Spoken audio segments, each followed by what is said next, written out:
Welcome to Sports Hangama's special coverage of FIFA World Cup 2026. सबसे पहले किसी भी बात से पहले मैं चाहूँगा कि हम ज़रा हैदर की तरफ जाएं, जिसने कल स्पेशली प्रिडिक्ट किया था कि स्पेन जो है वो 5-0, 6-0, 7-0 इससे हराएगा। क्या हुआ स्पेन को? नहीं, अभी अपना रिएक्शनरी नहीं होना चाहिए हमें इतना, क्योंकि ये स्टोरी हमने बड़ी दफ़ा देखी भी है। लास्ट वर्ल्ड कप की एग्जांपल है, अर्जेंटीना सौदी अरेबिया, अर्जेंटीना हार गया। लेकिन आप एग्जांपल 2002 की क्यों नहीं देखते, जब फ्रांस ने भी ऐसे ही सेनेगल ने हराया था, उसके बाद तीनों मैच। चलिए 2022 की नहीं था, 2010 की दे देता हूँ। स्पेन स्विट्जरलैंड से पहला मैच हारा था अपना, फिर कौन जीता वर्ल्ड कप? स्पेन जीता। तो अभी हमें इतना नहीं होना चाहिए।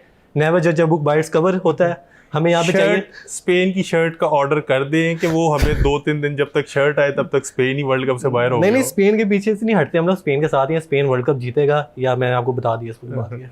वैसे स्पेन तो अपनी जगह, असल जो क्रेडिट ड्यू है वो तो केप वर्डे को जाना चाहिए। ज़्यादा तो जो है उन्होंने हीरोइक परफॉर्मेंस दी है, स्पेशली उनके कीपर ने। 40 ईयर्स ऑफ एज, बहुत ही ज़बरदस्त उसकी परफॉर्मेंस थी। उसने बहुत अच्छा खेला था, उसके जो सेव्स वगैरह बहुत अच्छे थे। लेकिन मैं इस बात पे हैरान हूँ, जो फरहान टोरेस को चांस मिला था ना, उसने मिस कैसे किया मुझे समझ नहीं आ रही, क्योंकि बिल्कुल सामने गोल है। और अगर मैं खुद होता ना, मैं भी ये गोल मार देता, और मुझे इतना कोई खेलना नहीं डाउट है मुझे। फरहान टोरेस इतना आसान गोल में कैसे मिस किया? नहीं, वो असल में वो भी हैदर की तरह ना बहुत कॉन्फिडेंट थे कि हमने तो आराम से जो है ना 4-5 गोल मार वो तो 10 मिनट का सोच रहे होंगे। एक चांस मिस भी हो गया तो खैर है, दोबारा आ जाएंगे, दोबारा हम उनका यही हाल कर देंगे।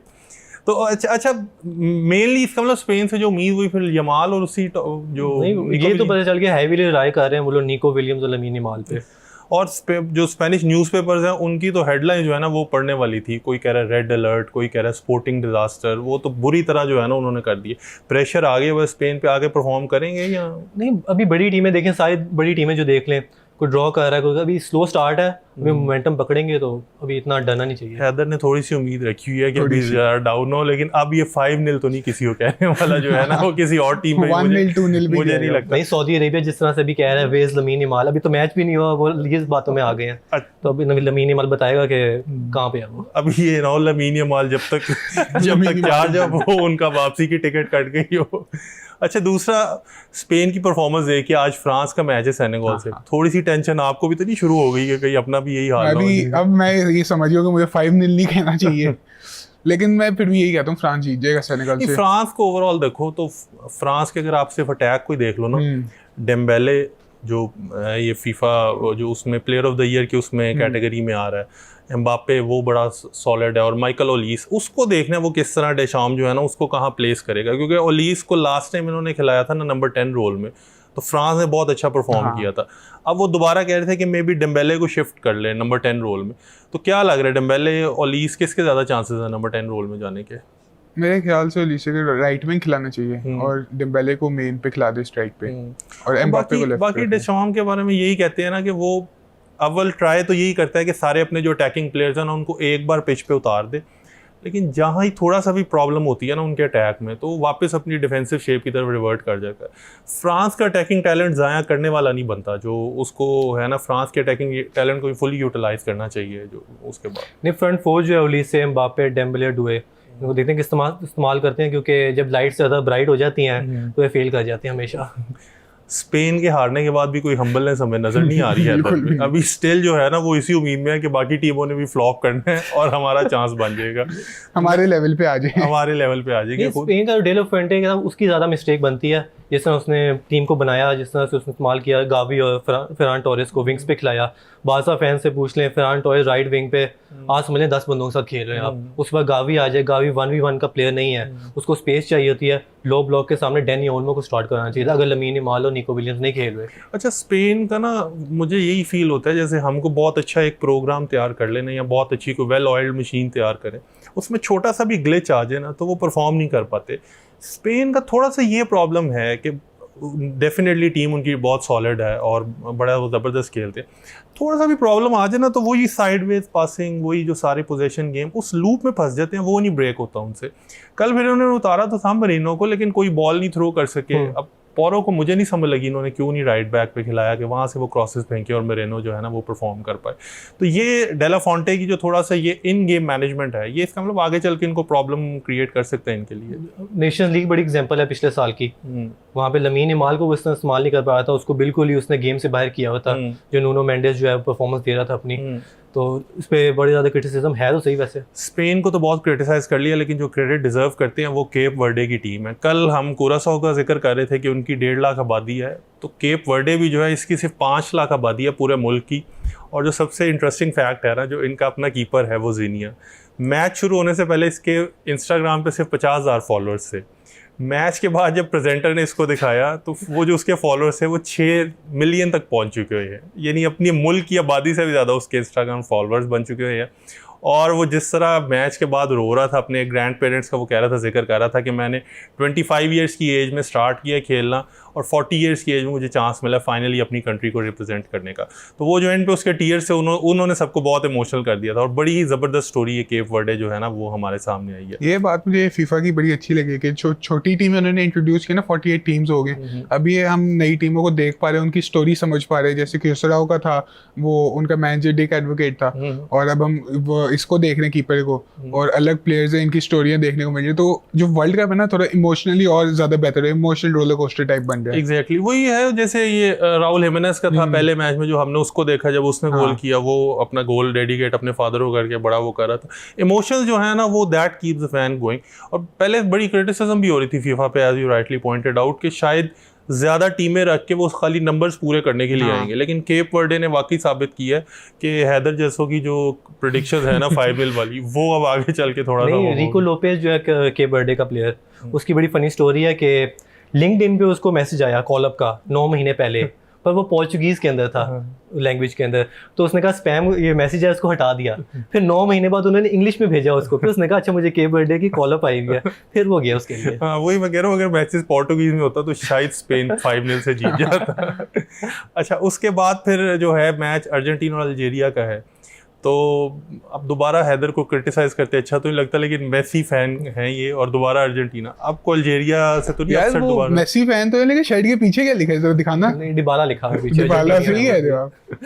अच्छा नहीं, ये रोनाल्डो पीछे लिखा हुआ है। हो सकता है वो आजकल वर्ल्ड पीस की बड़ी बातें हो रही है ना, तो एक पीस अब हैदर भी करवा दे रोनाल्डो फैन और मेसी फैन। इंडियंस कहते हैं ना मेसी वर्सेस रोनाल्डो, नहीं Messi and Ronaldo. Messi and Ronaldo जो वो करवा देगा। अच्छा, अर्जेंटीना और अल्जीरिया पे आते हैं। आपको लग रहा है आज को अपसेट के दोबारा चांसेस हैं? मैं तो कहूंगा अर्जेंटीना जीत सकता है, लेकिन मेरा ख्याल है 1-0 से ही जीतेगा, इतना ज्यादा गोल डिफरेंस नहीं होगा। अच्छा, अल्जीरिया से कोई फाइट की मुझे ऐसा अल्जीरिया का पर्सनली मुझे लग रहा था कि उनके जो प्लेयर्स हैं ना वो दे हैव पास्ड इट। जैसे वो मारेज है, वो अब कैप्टन है, इस वजह से उसको टीम में रखना पड़ना। अदर देन दैट उसकी फॉर्म को इतनी ज्यादा बेहतर नहीं लगी हुई। मुझे ना फीलिंग आ रही है कि अल्जीरिया अच्छा खेलेगी, लेकिन वो गोल नहीं मार पाएगी, ये मेरी फीलिंग है। तो अब देखते हैं कि क्या होता है। नहीं, अल्जीरिया का मैं कहूँगा, क्योंकि स्टैट पढ़ रहा था मैं उसका कि 1 साल में उससे 1 मैच हारे हैं अभी तक। अच्छा, आखिरी मैच वो अपना हारे थे नाइजीरिया से एफकॉन के अंदर, जो जनवरी के अंदर हुआ है। तो उसके अलावा वो 10 जून 2025 में आखिरी मैच हारे हैं। तो फॉर्म अच्छी है, नेदरलैंड को भी उन्होंने हराया। और इफ आई रिमेंबर तो आपकी तो वो डार्क हॉर्सेस में भी पिक थे ना, वो आपको लग रहा था कि वो अपसेट कर सकते हैं अर्जेंटीना को, इतना मैं कह सकता हूँ। पर मेरे हिसाब से भी अर्जेंटीना जीत जाएगा। स्ट्रगल करेगा अर्जेंटीना शुरू के अंदर, पर कोई निकाल लेगा। अच्छा, वैसे अफ्रीकन टीम जो है ना वो यूजुअली ड्रामा तो बहुत प्रोवाइड करती हैं वर्ल्ड कप में। टुनीजिया ने भी देख लो यही की है, कोच को निकालना ही है तो वर्ल्ड कप से पहले सैक कर देते हैं। अभी वर्ल्ड कप स्टार्ट हुआ है, हाँ पहला मैच ही हुआ है। वो ये तो लगता है कि वो स्टैंड्स में कोई रिप्लेसमेंट ढूंढेंगे, क्योंकि वीजा तो लगना नहीं। फनी बात ये एक्सपेक्ट भी नहीं कर रहे थे हम वो स्वीडन से जीतेंगे, तो फिर वो क्यों सैक कर रहे हैं? नहीं, वो स्वीडन मुझे लगता है वो योकरेज करता है ना अपना जो मास्क वाली सेलिब्रेशन, वो शायद उनके प्रेसिडेंट जो फीफा उनका अपना ये टुनीजिया का प्रेसिडेंट है उसके दिल को लग गई है, जो उसने पहले मैच के बाद ही कर दिया। टुनीजिया तो इसका उनका वर्ल्ड कप तो हम ज्यादा दुख उनको यारी का हुआ है। यारी का ज्यादा दुख हुआ है, टुनीजियन ने उनको गोल मारे हैं। अच्छा, अब केप वर्डे की जैसे बात कर रहे थे ना कि बेसिकली छोटी टीमें तो जितनी है वो जीतेंगी तो अपने डिफेंस पे।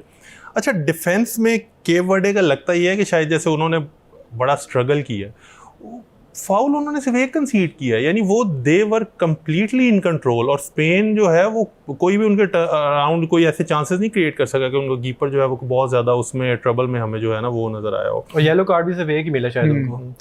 बाकी इजिप्ट और उसमें आपको लग रहा था कि शायद इजिप्ट जो है ना मैं तो कल प्रिडिक्शन दी थी कि बेल्जियम 3-2 से जीतेगा, लेकिन जो हमने देखने को मिला है ना वो बहुत अच्छा मैच था। इजिप्ट ने स्टार्टिंग में गोल मार दिया और फिर डोमिनेट करने की ट्राई की थी, लेकिन आपको पता है बेल्जियम का इतनी जो है पोजीशन उन्होंने रखी हुई थी, उनकी गेम सेंस और गेम प्ले ज्यादा बेहतर है और उनके प्लेयर तो इतने अभी खास नहीं कोई इजिप्ट के। सलाह को असिस्ट तो मिली है, लेकिन वो सलाह से ज्यादा कमाल तो गोल स्कोरर का था। सलाह ने तो हार्डली वो बस आराम से वो पास ही क्रिएट। कोर्टुआ की ना असल में ये बात है कि वो लो ड्रिवन शॉट्स नहीं रोक पाता, क्योंकि जो है पहले भी हम देख ले तो पहले भी इसने इस तरह की मिस्टेक्स की कि वो नहीं रोक पाया।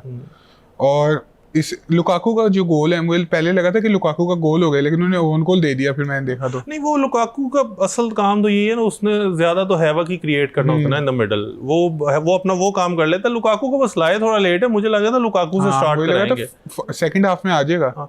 केडी भी अगेन अपने आप को प्रूव कर रहा है कि वो वाकई जो है ना मिडफील्डर के वही लग रहा था कि वही परफॉर्मेंस, उसने पोस्ट पे फ्री किक मारी थी, उसके अलावा भी शॉट्स ले रहा था, चांसेस क्रिएट कर रहा था। पर मुझे लगता है फेयर रिजल्ट था, दोनों एक जितनी टीम्स थी और मुझे लगता है बेल्जियम जो है ना स्ट्रगल करेगी टॉप ग्रुप करने में। बाकी इजिप्ट का जो वेट है वो 92 ईयर्स से अभी तक अपनी पहली विक्ट्री के लिए वो स्टिल गोइंग ऑन, वो अभी तक जो है ना वो ख़त्म होने को नहीं आया। मेसी की बाकी बात कर रहे थे, उसका स्टार्ट करवा रहा है स्कोलानी के। उसने प्रेस कॉन्फ्रेंस में कहा है कि मेसी स्टार्ट करेगा, तो इंशाल्लाह मेसी गोल भी मारेगा फिर। अच्छा, another thing to note down, Messi की बात है कि मेसी है, मेसी तो कुछ भी कर सकता है। नहीं, वो प्लस पेनल्टीज वगैरह भी उसी ने लेनी होती है ना, तो गोल तो मेसी डेफिनेटली कर लेगा। प्लस एक्लेमेटाइज भी हो चुका हुआ है, 2 साल से यूएस में खेल रहा है, मियामी का, तो उसको बेनिफिट तो है यहाँ। मेसी को 4 गोल चाहिए वर्ल्ड कप का टॉप स्कोरर बनने के लिए इस वक्त, लेकिन एम्बापे भी स्टिल है, वो मुझे लग रहा है एम्बापे के ज्यादा चांसेस हैं क्लोज। एम्बापे को 5 चाहिए वर्ल्ड कप का टॉप स्कोरर, वही मैं कह रहा हूँ, उसके चांसेस ज्यादा ब्राइट हैं वो जीतने के लिए। तो एम्बापे से हम ये फ्रांस और सेनेगल की तरफ भी थोड़ा सा करते हैं। अपसेट की उम्मीद है यहाँ भी, तो सेनेगल कुछ कर सकता है। जिस तरह के मैचेस जा रहे हैं मुझे लगता है कि सेनेगल ड्रॉ कर सकता है मैच। और अगेन आपकी जो प्रेडिक्शन अपसेट तो माइंड में रख सकते हैं क्योंकि जैसे मैच जा रहे हैं, लेकिन मैं कहूँगा फ्रांस जीत जाएगा 2-0 या 1-0। अगर वैसे फ्रांस का वो थोड़ा सा डेशॉम जो है ना, वो कह रहा था कि टीम तो बहुत एक्साइटेड हुई है अपनी, वो सबकी एक्साइटमेंट को टोन डाउन कर रहा है कि अभी हुआ कुछ नहीं है, अभी हमने आगे चलना है, अभी आगे चल के कुछ ना कुछ परफॉर्म पहले करेंगे, उसके बाद ही एक्साइटेड होने की ज़रूरत है, उससे पहले हमें को बहुत ज़्यादा उसकी ज़रूरत नहीं है।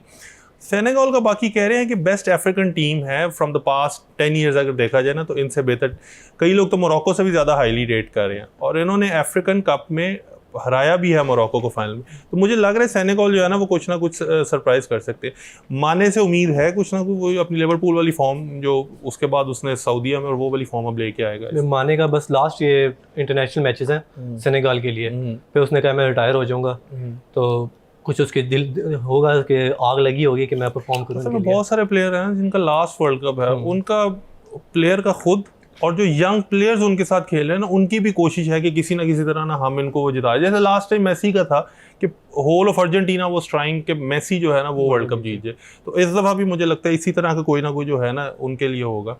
तो इसके अलावा ईरान का मैच था, वो कल बड़ा वो कह रहे थे कि हॉस्टाइल एनवायरनमेंट में उनको करना पड़ेगा, और ईरानियन जो फ्लैग्स आया है तो बड़ा बू भी लोग कर रहे थे, लेकिन मैच बड़ा आउटस्टैंडिंग था। ईरान बेस्ट मैच था पूरे 4 मैचों में से, बेस्ट मैच था ये वाला ईरान न्यूजीलैंड का। उसमें किसका ज्यादा वो लक किसका रहा था? जो नहीं, न्यूजीलैंड का पहले बताते हैं कि उसमें डिफेंसिवली न्यूजीलैंड जो थी अच्छी होती थी, मतलब गोल्स उनको निकालने में मुश्किलात होती थी, पर अब इस बार गोल कर रहे हैं पर डिफेंसिवली इतना अच्छा नहीं है। तो ईरान, मुझे लग रहा था कि आखिरी 5 मिनट में ईरान जो वो निकाल देगी तीसरा गोल और जीत जाएगी, पर न्यूजीलैंड को क्रेडिट जाता है कि उन्होंने ड्रॉ कर लिया, एक्सपेक्ट नहीं कर रहा था कोई। नहीं, ये दोनों टीमें मुझे लग रहा है आगे क्वालिफाई करने के लिए भी इनके चांसेस जो है ना वो काफी स्ट्रांग है। ये जो जिस तरह खेले हैं ना, मैच ही देखें इतना कमाल मैच हुआ था, वो जस्ट के गोल जो दोनों थे वो खुद ही ऐसी बहुत कमाल गोल थे। हाँ, और उससे वही बात है, उम्मीद भी काफी थी कि ये परफॉर्म करेगा।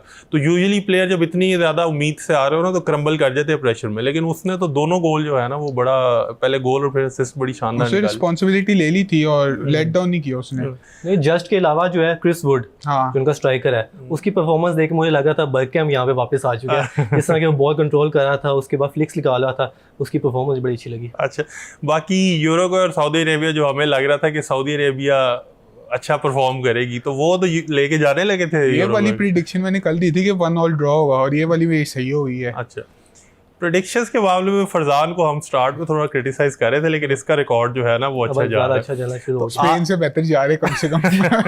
इसने भी तो 5-0 का 5-1 कहा था इसने तो। मैंने 5-1 कहा था, लेकिन भाई देखो मेरी एक प्रेडिक्शन तो सही हुई ना, तुम्हारी 0।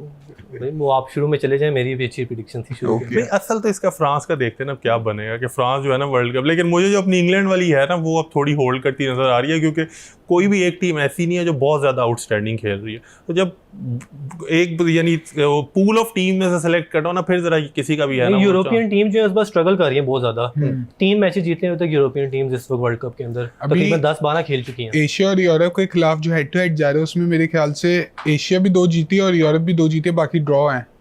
यूरोपियन टीम वो उससे स्ट्रगल शुरू से हम जो कह रहे थे ना, वेदर से स्ट्रगल करेंगी। वेदर से अभी तो मैक्सिको में मैचेस नहीं उस तरह हुए जो वो उन्होंने, फिर ऑल्टीट्यूड से भी बहुत ज़्यादा उनको इशू आना है। अभी जो सेकंड राउंड में जाएंगे ना तो इनको ये ऑल्टीट्यूड की बड़ी और प्रॉब्लम। आप यूरोप की बात करें, जो साउथ अमेरिकन टीम्स हैं एक भी मैच नहीं जीते अभी तक। साउथ अमेरिका वो ज़्यादा सरप्राइज है बड़ा, क्योंकि साउथ अमेरिकन टीम्स तो उनके लिए तो लाइक अमेरिका में जाके खेलना इज़ वेरी कॉमन, तो हाँ। उनका स्ट्रगल करना। खैर अर्जेंटीना, अभी बड़ी टीमों ने खेलना भी है ना, अर्जेंटीना रहेगी अब इस वक्त। अर्जेंटीना खेलेगी वो, तो वो डेफिनेटली जो है ना इनके उसको बेहतर कर सकेगी। और बाकी हम आज मेसी वर्सेस ज़िडान के भी चांसेस हैं, वो थोड़ा सा उनको लोगों को वो भी बता दें जो इसके बारे में, जो उनका कीपर है ज़िडान का बेटा, उसका ज़िडान जो है फ्रांस का मैच नहीं देखने जा रहा, अल्जीरिया का मैच देखने जा रहा, अपने बेटे का मैच। और ये अक्सर यूजुअली जब ऐसे होता है ना तो वो प्रेशर भी कोई ना कोई गलती होती है, तो वो मुझे लग रहा है कि शायद आज वाला जो मैच है ना उसमें ज़िडान के कोई ना कोई वो ड्रॉप करने के चांसेस हैं, कोई बहुत बड़ा जो है। यूरुग्वे आप सऊदी अरेबिया का मैच देख लें, दोनों गोल जो है कीपर्स की मिस्टेक की वजह से हुए हैं। जो सेव का रिबाउंड था वो दोबारा प्लेयर के पास गया और उन्होंने गोल किया। बाकी यूरुग्वे जो था उन्होंने चांस घुमाया अपना बड़ा ज़्यादा टॉप करने के लिए ग्रुप अपना, क्योंकि जीतने मैच तो टॉप चले जाते ग्रुप के, उसके बाद उनके पास ग्रुप का वो हो जाता। और जो टॉप सेकंड आएगा ग्रुप के अंदर स्पेन और यूरुग्वे में से, उनका मोस्ट प्रोबेबली अर्जेंटीना से मैच होएगा। अच्छा, लेकिन अर्जेंटीना का भी अभी ये नहीं पता ना कि अर्जेंटीना भी अपना ग्रुप टॉप कर पाता है कि नहीं, क्योंकि थोड़ा सा मुझे अर्जेंटीना का भी यही लग रहा है, लास्ट टाइम भी जीते हुए हैं प्लेयर्स बहुत ज़्यादा, वो लास्ट टाइम वाले कैरी कर रहे हैं, तो कुछ ना कुछ मुझे लग रहा है उनके एंड से भी प्रॉब्लम आ सकती है ये, कि वो शायद जो थोड़ा सा वो करे। बाकी जॉर्डन और इराक का है वो, उसमें जॉर्डन फर्स्ट टाइम एवर जो है अपना वर्ल्ड कप में पहला मैच खेलेगा, तो लेट्स सी वो कैसा परफॉर्म करते हैं। वैसे तो ये है कि जैसे कुरासाओ था या उसके बाद जो कल रात को केप वर्डे था, स्टोरी तो अच्छी निकली है। लेट्स सी कि जॉर्डन जो है ना वो, जॉर्डन तो एशियन चैंपियन है सर। हाँ जॉर्डन एशियन चैंपियन है। एशिया भी एशियन टीम अच्छा परफॉर्म कर रही है, जापान ने बहुत अच्छा जो है ना वो किया, तो ये वाला रीजन जो है ना ये ज़्यादा जो बेहतर। कतर से भी हमें उम्मीद कोई नहीं थी कि वो लास्ट टाइम वाला, मुझे लग रहा था कि बड़ा इजीली जो है ना वो कर सकेगा। और बाकी फरजान की आज फेवरेट टीम खेल रही है नॉर्वे, तो उनके क्या चांसेस लग रहे हैं? मैं तो पहले ही कहा हुआ हालैंड जो है फ्लॉप होएगा इस वर्ल्ड कप में, और आप कल आकर देखेंगे भी। हैदर की प्रेडिक्शन देखते हुए हालैंड की हैट्रिक पे लगा दें, फिर आज जो है वो उल्टा हो जाए। मजे की बात है तब होगी ना, हालैंड हैट्रिक कर लेगा। उल्टा हो जाए, फिर आज मैं लगाता हूँ हालैंड हैट्रिक करेगा, आप कह रहे हो हालैंड फ्लॉप है। बाकी स्टेप बाय स्टेप जो है वो हम अपने प्रेडिक्शंस की तरफ भी चले जाते हैं, कि जो हर मैच में आप अपने आज के चारों मैचेस की बता दो, क्या क्या किस तरह लग रहा है? फ्रांस और सेनेगल का पहला मैच है, तो मैं 2-2 ड्रॉ। उसके बाद इराक और नॉर्वे का मैच है। आपने 2-2 ड्रॉ किया ना, वो फरजान का कॉन्फिडेंस और थोड़ा कम हुई है कि यार नहीं, उसका तो कॉन्फिडेंस बढ़ना चाहिए कि मेरी प्रेडिक्शंस गलत जा रही हैं। सारी गलत जाएंगी वो पता है। उसके बाद इराक और नॉर्वे का मैच 1-1 ड्रॉ। अच्छा, हालैंड टू स्कोर? नहीं हालैंड नहीं। उसके बाद आएगा अर्जेंटीना और अल्जीरिया, 1-0 अर्जेंटीना की विक्ट्री होगी। उसके बाद जो है कॉशियस हो गया थोड़ा सा अब जो है ना, जरा आराम से जा रहे हैं ना, एकदम से 5-0 नहीं कहना, वो हमने सीख लिया इस बार। अगर ये कल स्पेन जीत गया तो आज 3-4-0 पक्का था इसकी तरफ से। उसके बाद लास्ट मैच जो है ऑस्ट्रिया और जॉर्डन का, 2-0 ऑस्ट्रिया। सेम। अब आपका क्या ख्याल है? फ्रांस और सेनेगल में मैं कहूँगा 2-0 फ्रांस। उसके बाद जो है किसका मैच है, इराक का और नॉर्वे का। नॉर्वे में कहूँगा 4-2 और हालैंड हैट्रिक मारेगा। अच्छा, और एक ओडेगार्ड का शायद गोल। उसके बाद जो है कल पता नहीं, मुझे लग रहा है आप मुझे इस सोफे पे इसी कंडीशन में नजर आ रहे हो हालैंड की हैट्रिक के बताने के बाद। ओवर कॉन्फिडेंट हो रहा है इस वक्त ना। नहीं यार, कुछ नहीं होता, अगर मारी उसने तो मार दी, नहीं मारे तो नहीं मारे। बस ये है ना, हैदर जैसी वो हो जाएगी हालैंड। बैठा हूं आज। अच्छा, फिर इससे नेक्स्ट जो है नेक्स्ट मैच अर्जेंटीना का जो है, अर्जेंटीना मैं कहूँगा 2-1 जीत जाएगा। उसके बाद ऑस्ट्रिया में सेम कहूँगा कि 2-0 जीत जाएगा जॉर्डन से। अच्छा, एशियन चैंपियंस को यानी हरा रहे हो, अभी तक तो उनकी परफॉर्मेंस हमने प्रेडिक्शन दे दी, अब आपकी बारी है। अच्छा, कल आप जो थे छुप गए थे इनकी वजह से ना मुझे बड़ा इजी पास मिल रहा था अभी तक जो है ना, वो मैच शुरू में इंग्लैंड के आराम से अपना वो साइड पे हुए थे, लेकिन पर्सनली जो है ना मुझे लगता है कि फ्रांस और सेनेगल में फ्रांस जो है ना वो बड़ा इजीली हरा लेगा, क्योंकि फ्रांस का जो अटैकिंग यूनिट है ना, वंस दे क्लिक, तो शायद फ्रांस जो है ना वो हमें ये बहुत ज़्यादा सरप्राइज कर सकता है अटैकिंग सेंस में। अर्जेंटीना अल्जीरिया में Argentina will quite easily. Norway और जहाँ तक इराक की बात है तो आई एम सजेस्टिंग कि नॉर्वे जो है ना वो वाकई डार्क हॉर्स वाली बात जैसे फरसान कह रहा था ना वो सच हो सकती है। आई ऑल्सो बिलीव के ओडेगार्ड द सप्लायर और हालैंड जो है ना वो बहुत अच्छा फिनिश कर सकते हैं। इराक और जॉर्डन में I am backing Jordan to win जो है ना, मुझे यही लग रहा है कि जॉर्डन जो है ना वो जीतेगा। एशियन टीम जो है ना वो डोमिनेट करेगी। और बाकी थोड़ा सा हम जो है ना वो आने वाले मैचेस जो जैसे इंग्लैंड क्रोएशिया आ रहा है वो बड़ा टफ है। वेदर से बहुत परेशान है यूएस के जो है ना वो तो कह रहे हैं हमें उसका प्रैक्टिस का नहीं चांस मिल पा रहा, थंडरस्टॉर्म जो है ना उससे बड़ा वो हो रहा है। तो लेट्स सी, मुझे तो वही डर है कि कल को ये ना मैच जो है ना वो हो भी सकता है कि नहीं। अच्छा, 2 प्लेयर्स हैं जिनसे बहुत ज़्यादा उम्मीद है ना, एक पहले एम्बाप्पे है और उसके बाद मेसी है। वो दोनों को गोल चाहिए टॉप स्कोरर बनने के लिए बड़ा। तो एक एम्बाप्पे जो अब समझ लें अप्रेंटिस है और मेसी जिसने सब कुछ कर लिया हुआ है, एक अपने सॉन्ग की तरफ है और एक जो है वो अपने स्टार्ट की तरफ है। वैसे तो एम्बाप्पे डेफिनेटली उसके पास अभी आगे भी चांसेस है, वो 2 से 3 वर्ल्ड कप और खेल सकता है, तो इवेंचुअली तो ही विल सरपास इट। लेकिन इस वर्ल्ड कप में भी एक रेस लगी हुई है। Mbappe last time single handedly ले तो आया था फ्रांस को अर्जेंटीना के अगेंस्ट, सारी उम्मीदें अर्जेंटीना के साथ थी। शुरू में उन्होंने 2 गोल भी कर दिए थे फाइनल में। एम्बाप्पे ले आया था उनको फाइनल में अर्जेंटीना के बहुत क्लोज, लेकिन फिर फाइनली वो फाइनल स्टेप पे आके जो है ना वो रह गए थे। तो इस दफ़ा ये बड़ा इंटरेस्टिंग एक कंपटीशन है। आपको क्या लग रहा है, पहले मेसी क्लोजे के सरपास करेगा या कर भी पाएगा या एम्बाप्पे इसको कर लेगा? पहले इस वर्ल्ड कप की बात कर लेते हैं ना। क्लोजे के गोल हैं 16, मेसी के गोल हैं 13 और एम्बाप्पे के 12। तो मेसी को चाहिए 4, एम्बाप्पे को चाहिए 5। तो मेसी के पहले मैचेस होया करेंगे, एम्बाप्पे फ्रांस का बाद में मैच होया करेगा, इस तरह से है। तो मुझे लगता है अर्जेंटीना जिस तरह खेलती है ना तो उनको पेनल्टीज जो है वो मिल सकती हैं और मेसी ने स्कोर करना है उनको। तो मुझे लगता है कि अगर इस वर्ल्ड कप में पहले कौन ये रिकॉर्ड तोड़ेगा तो मेसी है। अच्छा, और यानी इसका मतलब you are backing Messi to score so many goals, यानी वो 4-5 आपको लग रहा है कर जाएगा? 4-5 तो कर लेगा वो इस वर्ल्ड कप। क्योंकि मुझे एक और लग रहा था ना मेसी में भी 90 मिनट्स कंप्लीट ना भी खेले, हर मैच में उसका ये भी खेलना डिफिकल्ट है ना। देखिए मेसी ने जिस तरह खेलता है, मेसी इतना भागता नहीं है। मेसी जब मूवमेंट आती है तभी उसको करता है, तो इतना वो उतना थकता नहीं है, तो उसको 90 मिनट सिखलाएंगे।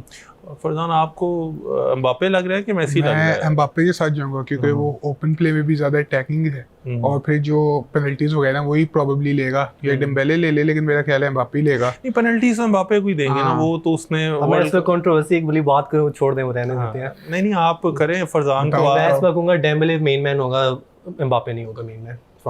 अच्छा, ज्यादा गोल एम्बाप्े डेम्बेले करेगा? अच्छा, डेम्बेले और ओलिसे, एम्बाप्े जो है थोड़ा पीछे रहेगा। नहीं, किस एम्बाप्े सबसे ज्यादा चांसेस तो डेफिनेटली एम्बाप्े को मिलने वाले हैं ना। क्रिएट तो डेम्बेले और ओलिसे उसके लिए ही कर रहे होंगे। मिडिल में आपको लग रहा है डेशॉम्प उसको चांस देगा डेम्बेले को खेलने का?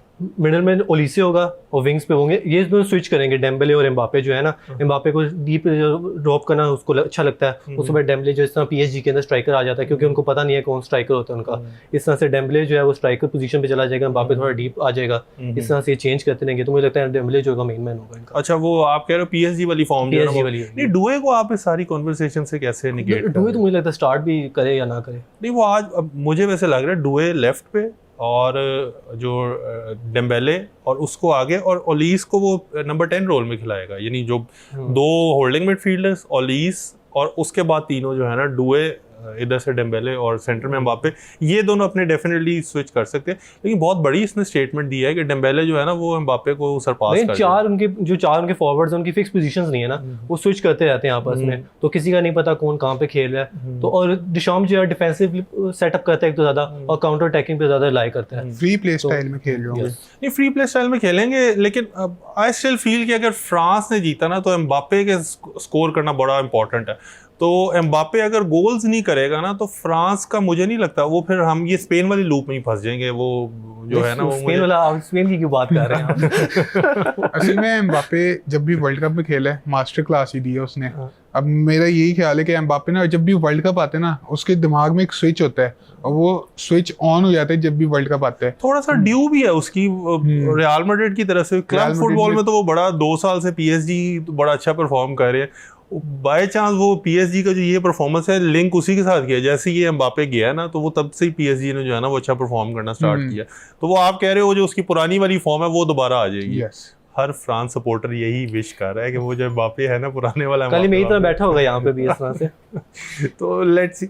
अच्छा लेट्स सी, इस सारी कॉन्वर्सेशन में वो कहते हैं ना Ronaldo fans left the room, वो लेफ्ट ही रहेंगे। नहीं, रोनाल्डो के भी कुछ चांसेस है कि वो इस कन्वर्सेशन का हिस्सा बन रोनाल्डो सकता है। 8-9 गोल चाहिए और उसने कोई नॉकआउट में तो वो गोल नहीं मारता, ग्रुप स्टेज में भी उसने कोई गोल नहीं मारने, वो बस बेंच पे ज्यादा अच्छा लगेगा। और रोनाल्डो पता कह रहा है ना असिस्ट का रिकॉर्ड कितना है, जैसे ब्रूनो फर्नांडिस ने असिस्ट का रिकॉर्ड तोड़ा है ना, मैं भी शायद असिस्ट वाली साइड पे जो है ना वो जा सकूंगा। अच्छा बाकी वर्ल्ड कप अभी तक देखा जाए तो डिफेंसिव टीम्स जो है ना वो ज्यादा सामने आ रही हैं, तो डिफेंस सबसे ज्यादा स्ट्रांग जो है अभी तक किसका फील हो रहा है?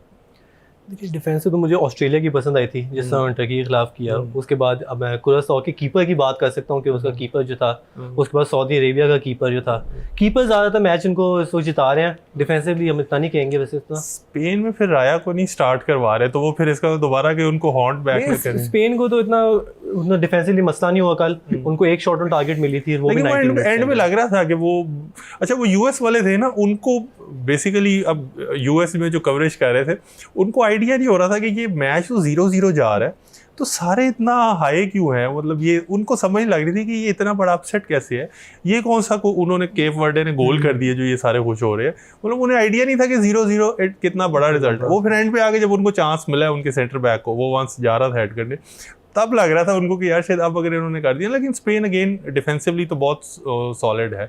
अच्छा मरेनो का भी स्पेन की तरफ से थोड़ा सा था कि मरेनो अगर अपनी फॉर्म में होता ना तो उसको भी क्रॉसेस फेंके अंदर तो वो काफ़ी ट्रबल कर देता है, लेकिन उसको इवेंचुअली इतना चांस नहीं मिल पाया। मिकेल मेरिनो स्पेशल प्लेयर है बड़ा, मिडफील्ड में भी खेल लेता है और स्ट्राइकर पोजीशन पे भी चला जाता है जिस तरह आर्सेनल के लिए खेल सकता है। उसके बाद जर्मनी के खिलाफ जो यूरोज में गोल था उसने मारा था 120th मिनट के अंदर, उसी की वजह से तो फिर ये आर्सेनल ने उसको साइन किया। क्योंकि फैबियन रुइज जो है कल मुझे नहीं लगता उसकी परफॉर्मेंस नहीं थी कि वो अगले मैच में स्टार्ट करना चाहिए उसको। रुइज ने फाइनल में भी कोई इतना अच्छा परफॉर्म नहीं किया था फॉर पीएसजी, काफी ओवररन हो गया था। इंजरी सीजन था उसका बहुत ज्यादा, तो इसलिए वो इतना रिदम में नहीं आ पाया। उसे मुझे नहीं लगता कि उसको स्टार्ट करना चाहिए अगले मैच में। हां नहीं, नेक्स्ट मैच में कोई ना कोई वो मेजर चेंजेस वो करेंगे तो लमीन यमाल तो गारंटी स्टार्ट होना चाहिए, अगर लमीन यमाल स्टार्ट नहीं करता तो उनका यूरुग्वे वाला हाल होगा। अच्छा वो अब ये सारी चीज़ों से ना मैं थोड़ा सा घबरा गया हूँ कि वो इंग्लैंड का पहला मैच ही क्रोएशिया के साथ है, तो ये बड़ी टीमों से तो छोटी टीमों को नहीं हराया जा रहा, तो वो इंग्लैंड का क्रोएशिया वाले क्या हाल करेंगे, यही ना हो कि पहले दिन ही अपसेट हुआ हो। और इस सोफे में मुझे कल को अपना आप भी नजर आ रहा है जो है तीनों एक साथ ही उदास हुए बैठे होंगे। नहीं लेकिन आई स्टिल फील कि जो इंग्लैंड का कॉम्बिनेशन है ना ऑफ फॉरवर्ड प्ले, स्पेशली वो जो आर्सेनल क्लैन है ना, वो इनका कुछ ना कुछ वो करवा पाएगा। हैरी केन ही मेन मैन होगा उनका। हैरी केन मेन मैन है, उसके अलावा जो पीछे वाले विंगर्स का भी आपस में कॉम्बो है ना, वो एजे और दूसरी तरफ साका और नोनी मेंडुआके और राइस इस वर्ल्ड कप को जो है ब्रेकआउट स्टार हो सकता है। वो सब बैंक भी कर रहे हैं उसको और वो अपने आप को उसने प्रूव भी बहुत किया, तो आर्सेनल वाली फॉर्म जो है ना वो कैरी करेगा इसमें। तो वो जो और मिडफील्डर जो है ना, हर वर्ल्ड कप जो है हमें एक अच्छा मिडफील्डर लाजमी प्रोवाइड करता है। स्ट्राइकर तो गेट द गोल्स, मिडफील्डर जो है ना टीम की हार्ट बीट तो वही चलाते हैं। तो अच्छा जो सेंट्रल मिड है ना, वो जैसे वो मुझे याद है आप कह रहे थे ब्राज़ील का बड़ा एक वो अच्छा सेंट्रल मिड आपको लग रहा है। इंग्लैंड का जो ये राइस वाला जो कॉम्बो है ना, ये डेफिनेटली वर्ल्ड कप में सरप्राइज करेगा। यहाँ कोई और भी मिडफील्ड लग रही है कोई तगड़ी जो इसके अलावा? उसके बाद पोर्चुगल की मिडफील्ड है जिसको जितनी हाइप मिल रही है, so John Neves, Vitinha. Portugal में विटिनिया और वो overrun John Neves, Vitinha, Bruno Fernandes ने भी असिस्ट रिकॉर्ड तोड़ा है प्रीमियर लीग में, लेकिन वो असिस्ट देनी किसको है ना, ये भी तो प्रॉब्लम है। क्योंकि रोनाल्डो तो कहेगा मेरे सर पे बॉल फेंकोगे ना, मैं कुछ करने वाला नहीं। वो तो ब्लूटूथ हेडर मारते फिर कहते हैं मैंने गोल मारा है। अगर गोंसालो रामोस को खिलाएं फिर उनका ज्यादा अच्छा चांस है। गोंसालो रामोस भी नहीं, तो जाओ फेलिक्स स्टार्ट करे तो ज्यादा अच्छा रहेगा। जी तो व्यूअर्स, आपने हमारी डिस्कशन सुनी, प्रेडिक्शंस के बारे में भी सुना। कल की प्रेडिक्शंस में थोड़ी सी कमी हो गई थी, लेट्स सी आज का रिजल्ट क्या होता है। तो कल आपसे मिलेंगे सेम टाइम पे स्पोर्ट्स हंगामा में।